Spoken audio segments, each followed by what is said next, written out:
네, 마가복음 12장 18절입니다.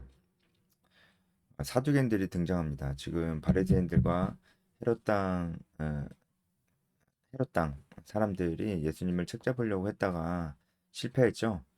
그 다음에 바로 또 사두개인이 등장합니다.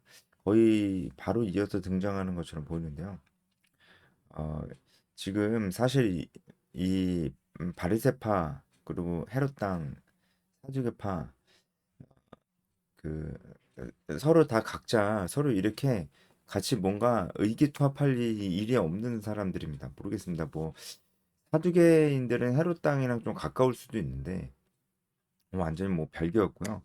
이렇게 어 의기투합할 수가 없는데 예수님을 함정에 빠뜨리고 잡아서 이제 죽이는 일에는 이 사람들이 모두 다 하나가 되는 거예요. 이게 뭘 의미할까요? 그러니까 하나님을 대적하고 하나님 뜻대로 살고자 하지 않는 사람들. 그러니까 죄인들의 모습은 결국은 이제 하나님의 뜻을 대적한다는 것이죠. 뭐 어떤 형태로 나타나든 어, 하나님 말씀대로 살려고 하지 않는 사람들의 모습은 다 결국은 형태가 좀 다를 수는 있어도 그들이 결국 근본적으로 하나라는 겁니다.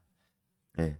그래서 사두개인들이 이렇게 또 바로 등장해서 예수님을 여전히 또 시험에 빠뜨리려고 질문을 하는 겁니다. 진짜 몰라서 물어보는 건 아니에요. 그죠? 자신들 안에 답이 이미 다 있어요. 그런데 예수님을 곤란하게 만들려고 물어보는 겁니다. 어, 이 사람들이 이제 뭐라고 물어보는지 19절에 보면은 모세가 우리한테 써줬다 이렇게 얘기를 합니다. 지금 모세 오경에 있는 얘기를 하는 거예요. 여러분들 이제 다 묵상을 이미 다 하셨죠? 묵상을 이미 다 하시고 이 해설을 들으셔야 됩니다. 묵상을 하셨으면 이 내용이 뭔지 아시겠죠? 그러니까 형이나 아우가 죽었을 때 그 그 형이나 동생이 아내를 취해서 계속해서 그 그 계보를 이어갈 수 있도록 하는 것이 바로 모세가 그 기록했던 것입니다. 예, 신명기 25장 5절 6절에 있어요. 이렇게 형이나 동생이 죽었을 때, 그 후손이 없을 때 대신해서 이렇게 어, 그 계보를 이어나가게 하는 것을 계대 결혼법이라고 합니다. 이 계대 결혼법에 대해서 신명기 25장에 있는 것인데, 그러니까 이제 모세가 쓴 것이죠. 모세가 하나님께 받아서 쓴 것인데 그 부분을 얘기를 합니다. 그 부분을 얘기를 하면서 이 계대 결혼법을 그 부정하는 것이 아니고 이 계대 결혼법에 의하면 이렇게 형이 자식이 없어 아내를 두고 죽었으면 그 동생이 아내를 취하여 그렇게 또 상속자를 세우고 이렇게 하라고 돼 있다. 근데 그렇게 되면은 만약에 칠형제가 있었다고 했을 때 첫째가 아내를 취하였다가 뭐 상속자 없이 죽고 뭐 계속 이렇게 반복되면서 나중에 다 죽으면은 이 여자는 누구의 아내냐라고 하는 겁니다. 23절에 일곱 사람이 다 그를 아내로 취하였으니 부활할 때 그들이 살아날 때 그 중에 누구의 아내가 되겠느냐. 이, 이 여자는 이 일곱 명 중에 누구의 아내가 되겠느냐라는 겁니다. 그래서 이제 사두개인들은 이제 부활이 없다라고 얘기하는 겁니다. 그리고 그들이 이제 자신들의 주장을 뒷받침하는 근거로 모세오경 신명기 말씀을 들고 있는 겁니다. 일단은 이 사두개인들이 왜 이 신명기 말씀을 가지고 와서 얘기를 하느냐. 물론 이제 신명기 말씀의 계대 결혼법에 대해서 얘기하고 있어서 신명기 말씀을 가지고 오는 것도 있지만 사두개인들은 이 모세 오경밖에 인정을 안 했어요. 그게 사두개인들의 특징이었습니다. 모세 오경만 인정을 했어요. 그래서 자기들이 어쨌든 모세 오경을 잘 알고 있다 이거죠. 그래서 모세 오경을 가지고 와서 거기서 신명기 말씀을 인용해서 예수님을 곤란하게 만들려고 하는 것이고요. 그리고 사두개인들이 결국은 부활에 대해서 물어보는 거잖아요. 부활을 부정합니다. 사두개인들은 부활이 없다고 해요. 죽으면 그냥 끝나는 거예요. 사두개인들은 그렇게 얘기를 합니다. 그리고 천사도 부정해요. 그래서 나중에 예수님이 나중에 부활할 때는 천사들과 같게 된다고 말씀을 하시는데 예수님이 일부러 그렇게 말씀하신 겁니다. 일부러 천사들과 같게 될 것이라고 일부러 그렇게 말씀하시는 거예요. 왜냐하면 사두개인들이 천사들도 부정하기 때문입니다. 사두개인들은 어, 부활과 어, 그리고 천사들을 부정합니다. 내세 신앙이 없어요. 자, 이 사두개인들의 정체가 도대체 뭐냐? 이 사람들은 귀족들이고요. 어, 아주 잘 살았습니다. 아주 잘 사는 사람들이었고, 어, 그 사독, 사독이죠. 그러니까 다윗 시대 제가 헷갈리는데 다윗 시대인지 솔로몬 시대인지 제가 좀 헷갈리는데 그 시대의 그 사독의 후손들입니다. 대제사장 다윗 시대의 대제사장이었던 사독의 후손들이 사두개인들입니다. 그래서 사독의 후손들이라고 그래서 사두개인들이에요. 그러니까 뭐 돈도 많고 그 명예도 있었습니다. 그러니까 이제 지위가 높았어요. 귀족 계급이었어요. 뭐 그런 사람들이었고요. 모세 우경만 믿었고, 그리고 천사나 이런 영혼 불멸이나 이런 건 부활이나 이런 거 믿지 않았습니다. 그래서 이제 그 사람들이 모세 오경을 가지고 이제 얘기를 하는 것이기도 하고요. 부활을 부정하고 있는 것입니다. 자, 여러분, 이 사두개인들의 태도를 보니까 좀 어떤 것 같아요? 진짜 궁금해서 물어보는 것 같나요? 그렇지 않죠. 이미 답은 내려져 있어요. 사두개인들 안에 이미 답은 내려져 있어요. 그러니까 그 얘기는 뭐냐면, 어, 그들이 이미 답을 다 가지고 말씀을 봤다는 겁니다. 이미 답을 다 가지고 말씀을 봤어요. 이미 자기 안에 답을 다 가지고 말씀을 보면 어떻게 될까요? 예, 그 태도가 굉장히 이제 문제가 있죠. 근데 우리 안에도 그런 일이 있을 수 있다는 것입니다. 이미 답을 다 가지고 말씀을 보면은 어떤 일이 일어났냐. 그냥 성경을 자기 생각을 뒷받침해주는 근거로만 씁니다. 지금 사두개인들이 딱 그렇죠. 어, 자기 안에 답이 있기 때문에 자기의 생각을 바꾸려고 자기의 생각을 하나님 말씀에 맞추려고 말씀을 보는 게 아니고요. 오히려 반대입니다. 자기 생각에 성경을 맞추려고 말씀을 봅니다. 그러니까 자기 생각을 뒷받침해 주는 것 같은 그런 말씀이 있으면은 바로 가지고 와서 이거 봐라 성경에도 이렇게 나와 있지 않느냐. 지금 사두개인데 딱 그렇잖아요. 부활은 없는 건데 왜 자꾸 있다고 하느냐. 가만히 있어 봐라. 성경을 한번 봐보자. 그러니까 부활이 없다라고 얘기하는 것 같은 그런 성경 구절만 찾게 되는 거예요. 그러다 보니까 신명기 25장을 찾게 된 계대 결혼이 사실이라면 그리고 부활이 사실이라면 나중에 이 여자는 누구의 아내가 됐느냐 이런 식으로 나오는 겁니다. 지금도 여러분 이게 정말 중요해요. 이미 나에게 생각이 다 있고 내가 내 생각을 바꿀 마음이 없습니다. 그런 상태에서 성경을 보면 우리도 우리 내 생각을 뒷받침해주는 근거로 성경을 삼게 됩니다. 이렇게 되면은 내가 하나님 말씀을 듣는 게 아니고 하나님이 내 말씀 들어야죠. 하나님이 내 말 들어야죠. 이게 바뀌는 거예요. 주인이 누굽니까? 주인이 내가 되는 겁니다.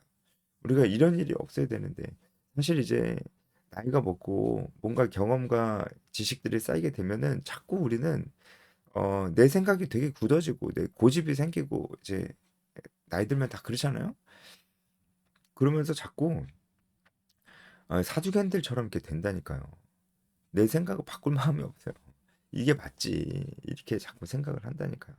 그러니까 한 예로 이제 저도 이제 이런 어 이제 어 저도 나이가 들수록 더 그러기도 하고요.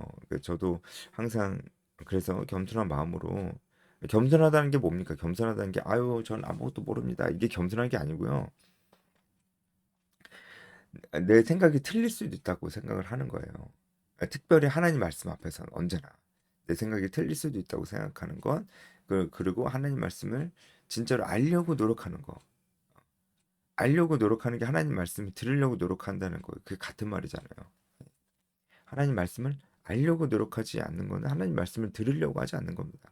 아니, 그런 사람들이 자꾸 좀 딴 얘기인데 그런 사람들이 자꾸 뭐 기도하면서 자꾸 진짜 무슨 하나님의 음성을 듣는 법 이러면서 진짜 뭐 보이스가 들려요? 그 사람들도 뭐 보이스를 들으려고 하는 건 아니지만 내적인 어떤 그런 것들을 들으려고 하는 건데 자꾸 그러면서 그런 신령한 느낌 진짜 그 신령한 느낌을 자꾸 찾는다니까요. 기도할 때 드는 그 신령한 느낌, 신령한 느낌도 느낌이잖아요. 그걸 가지고 하나님의 음성을 듣는다고 생각을 하고 그런 식으로 하나님의 말씀을 들으려고 한다는 거예요. 그게 다 틀린 건 아닙니다. 그 신령한 느낌이 있을 수 있어요. 있을 수 있는데 그게 다 틀린 건 아닌데 하나님의 말씀을 아는 게 더 정확한 방법입니다. 그렇잖아요. 하나님의 말씀을 알아야 돼요. 그 뜻을 알아야 됩니다. 그냥 읽는 게 아니고 그냥 뜻을 알아야 돼요. 하나님 하나님이 나에게 어떤 말씀을 하시려는 건지 알려면 그 뜻을 알아야 되는 게 당연한 거 아니겠어요? 그 뜻을 모르고 그냥 막 읽는데 하나님 나한테 무슨 말씀을 하시려는 건지 어떻게 알아요? 뜻을 모르는데. 그래서 공부를 해야 되는 겁니다. 그래서 제가 이 영상을 정말 찍는 거예요. 일단은 제가 일단 제가 사두개인처럼 교만해지지 않고 저도 좀 뜻을 알려고 저도 공부하고 이 영상 찍는 거거든요. 그러니까 저도 뜻을 좀 알려고 진짜 무슨 말씀을 하시려는 건지 그 뜻을 알고 보려고 저도 저를 위해서 일단 영상 찍는 겁니다. 저를 위해서. 그리고 어, 그 저만 할 말 안 되잖아요. 저도 제 생각만 그냥 얘기하는 게 아니거든요. 저도 공부를 해서 말씀을 드리는 거기 때문에 여러분들에게도 도움이 되고자 이 영상 찍는 거예요. 사두개인들처럼 우리 되지 말아야 되잖아요. 사두개인들처럼 안 되려고 하는 겁니다. 그래서 공부를 해야 됩니다. 공부를 해야 말씀을 알고 그래야 이 말씀에 내 생각을 맞춰야죠. 내, 내 생각에 말씀을 맞추면 안 되죠. 사두개인들은 자기 생각에 말씀을 맞췄어요. 그래서 부활이 없다고 생각을 했어요. 자기가 부활이 없다고 생각하니까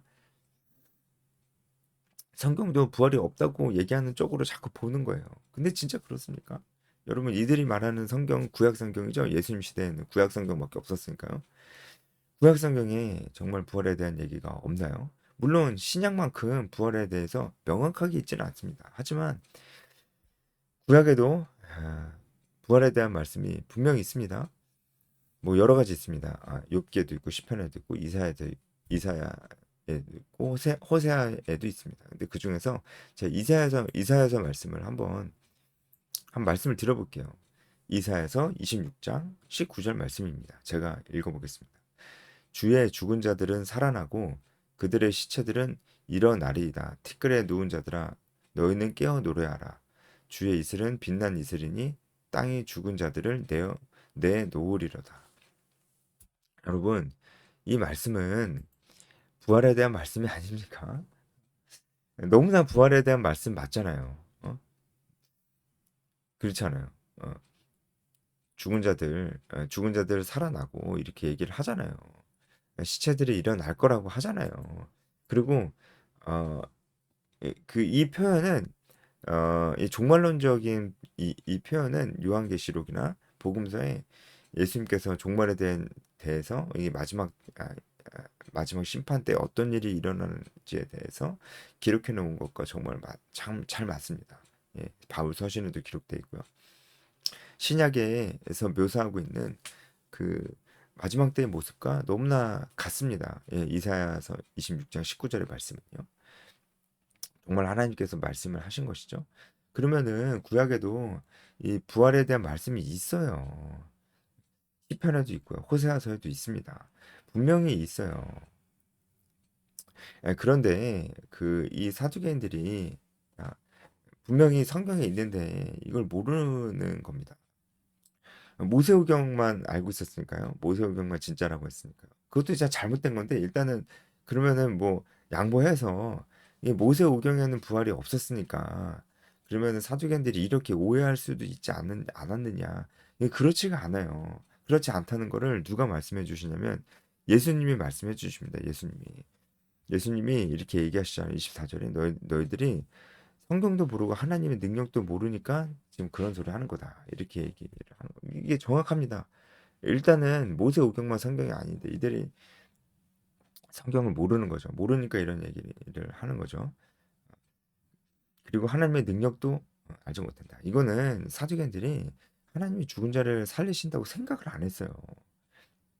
그러니까 하나님의 능력도 스스로 안에서 제한을 시켜버리는 겁니다. 우리도 이러면 안 되겠죠. 네, 이거 그러니까 예수님이 이렇게 말씀하신 게 사두개인들에게 이렇게 지적을 하신 거예요. 너네 이미 너네들 안에 답을 다 내려놓고 성경 운운하지 마라. 너네들 안에 답을 다 내려놓고 성경 보니까 너네들이 그렇게 오해함이 아니냐. 이런 말씀을 하시는 겁니다. 사두개인들은 왜 이렇게 자기들 안에 이미 답을 다 내려놓고 있을까요? 사두개인들이 교만해서 그렇습니다. 교만해서. 왜 교만했을까요? 이 사람들이 살만했어요. 어, 앞서 말씀드렸잖아요. 이 사람들 돈도 명예도 다 있었습니다. 살만했어요. 그러니까 부활이고 보고 그런 거 없다라고 얘기한 거예요. 지금 현재 생활이 너무 만족스러워요. 그러니까 부활이고 뭐고 없다. 괜히 그렇게 생각하면 억울하잖아요. 지금 자기보다 더 아래 것들, 어? 돈도 명예도 없는 그런 것들이랑 부활하면은 뭐야, 똑같아지는 거야? 뭐야, 어? 그렇게 생각하면 괜히 억울하잖아요. 자기들도 막 돈 들여가지고 관직을 사고 그랬을 텐데, 억울하잖아요. 억울하잖아요. 그러니까 없다. 그런 거 없다. 이렇게 얘기하는 거예요. 지금 우리로 따지자면 뭐 열심히 공부해가지고 좋은 대학 나가지고 좋은 데 다니고 있는데 좋은 회사 다니고 지금 어느 정도 살고 있는데 저기 뭐야 공부도 안 하고 막 놀고 어? 뭐 별 볼 일 없는 회사 다니면서 별 볼 일 없는 그런 데 살고 있는 돈도 별로 없는 그런 크리스찬들과 내가 지금 같다는 거야? 지금 이런 생각을 하는 거랑 똑같죠. 어떻게 같을 수가 있어? 쟤네들, 어? 맨날 놀기만 했던 걔네들이랑, 그러다가 예수님 믿었다고 어떻게 나랑 똑같아질 수가 있어? 이렇게 생각하는 사람들이 만약에 지금 우리 주변에 있다면 사두개인들이랑 똑같이 생각을 하는 겁니다. 사두개인들이 그러다 보니까 이제 부활도 없다고 그렇게 생각을 하게 된 거죠. 그러니까 성경도 눈에 안 들어오고 자기 멋대로 생각하게 된 거죠. 그러다 보니까 이렇게 어리석은 생각을 하게 된 거고, 어, 어떤 자신감인지 예수님 앞에 나와서 자기들이 논리로 다 깨부실 수 있다고 이렇게 생각을 하고 예수님 앞에 나온 건데 자기들이 오히려 다 부서졌습니다. 자기들이 부서졌어요. 자, 그래서 예수님이 25절에 사두개인들이 틀렸다 이렇게 얘기를 하면서 부활하면은 그런 일단은 그런 생 우리는 생식하지 않는다. 생식하고 하는 그런 이제 생식기가 없고 부활하면 우리의 몸이 그렇다. 왜냐면은 부활하고 하나님 나라에서 생육하고 번성할 필요가 없거든요. 그렇기 때문에 남자 여자 없습니다. 그래서 천사와 같아. 천사가 이제 그런 성별이 없으니까 이제 천사와 같아진다 이렇게 그런 의미에서 어, 그렇게 얘기를 하신 겁니다. 여러분 이제 우리가 죽은 다음에 부활하면 이것도 그 다른 주제인데 부활하고 우리가 영혼만 부활하는 거 아닙니다. 육체도 같이 부활합니다. 그리고 그 육체는 완전한 육체입니다. 예수님이 그 부활한 완전한 육체가 어떤 모습인지 부활 후에 이 땅에서 40일 더 머무시면서 그것을 우리에게 보여주셨습니다. 그래서 우리에게 부활의 첫 열매가 되신 것이죠. 어쨌든 아, 이제 시집 가고 장가 갈 필요가 없다는 면에서 천사들과 같은 모습이 되는 것입니다. 우리는 육체가 있어요. 우리는 부활하고 천국에 가면 우리는 육체가 있습니다. 천사들은 육체가 없는데 우리는 육체가 있습니다. 어, 죽은 자가 살아나는 것을 말할진대 너희가 모세의 책 중에 가시떨기에 관한 글에 대해서 봤을 것이다. 자, 이제 예수님이 사두개인들이 그들이 유일한 성경이라고 얘기했던 모세오경도 사실은 알지 못했다는 것에 대해서 마지막으로 지적을 하십니다. 모세오경에 대한 말씀하시죠? 가시떨기 나무 사건 다 아시죠? 가시떨기에서 하나님이 모세를 부르셨던 거 다 아시죠? 그 얘기를 하시는 거예요. 그 얘기를 하는데 이렇게 얘기하십니다. 그 말씀을 보면은 하나님이 모세에게 나는 아브라함의 하나님이요 이삭의 하나님이요 야곱의 하나님이다. 이렇게 말씀하신 장면이 나와요. 그 말씀을 하시면서 하나님은 죽은 자의 하나님이 아니고 산 자의 하나님이다. 이렇게 얘기하시는데 이게 잘 이해가 안 가죠. 그렇죠? 모세가 살았던 그 시점에도 아브라함, 이삭, 야곱은 다 죽었거든요. 어, 죽었는데 왜 죽은 자의 하나님이 아니고 산 자의 하나님이라고 하시는 거예요. 이게 선뜻 이해가 안 됩니다. 제가 설명해 드릴게요. 하나님이 모세에게 나는 아브라함의 하나님이요, 이삭의 하나님이요, 야곱의 하나님이다라고 말씀하실 때 헬라어 시제가 현재형으로 쓰였어요. 현재형으로. 그러니까 나는 아브라함의 하나님이었던 자야 이렇게 말씀하신 게 아니고 나는 지금도 아브라함의 하나님이야 이렇게 말씀하신 겁니다. 그 얘기는 뭐냐면 아브라함이 지금도 살아 있다는 거예요. 하나님이 모세에게 말씀하실 때도 그런 의미를 함축해서 말씀을 하셨습니다. 그러니까 아브라함, 이삭, 야곱이 살아 있습니다. 하나님 곁에 살아 있다는 거예요. 그러니까 모든 죽은 성도는 다 하나님 나라에서 살아 있습니다. 그래서 하나님이 현재형으로 모세에게 말씀을 하신 겁니다. 나는 아브라함의 하나님이었던 자가 아니고 나는 지금도 아브라함의 하나님이야. 왜냐하면 아브라함이 살아있기 때문이야. 그러니까 사두개인들이 읽는 모세 오경에서도 심지어 모세가 직접 겪었던 그 현장에서도 하나님은 모세에게 부활에 대해서 말씀을 하셨다. 아브라함이 이미 부활해서 하나님 곁에 있었다. 그리고 그렇게 부활해서 하나님 곁에 있다고 하나님이 모세에게 말씀을 하셨다라는 것을 예수님 말씀해 주신 것이죠. 그러니까 말씀을 잘 모르면 자기 안에 답이 다 있고 말씀을 보면 이렇게 됩니다. 우리는 겸손한 마음으로 말씀을 보는 자들이 됐으면 좋겠습니다. 여기까지 하겠습니다.